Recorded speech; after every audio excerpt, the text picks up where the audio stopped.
20 unit rumah di dua blok projek pembinaan rumah sementara atau rumah transit di kampung Balimbang, Pulau Bumbung roboh akibat angin kencang semalam. Bagaimanapun 30 unit rumah di 3 blok lainnya yang dibina di kawasan yang sama tidak terjejas.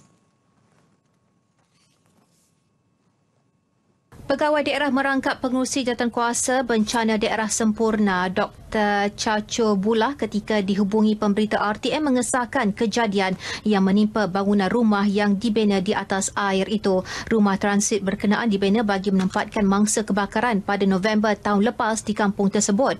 Projek 5 blok itu setiap satunya menyediakan 10 unit rumah yang berupaya menempatkan 50 buah keluarga. Menurut Dr. Caco, pihak kontraktor telah diarah menjalankan kerja-kerja pembaikan 2 blok rumah yang terjejas.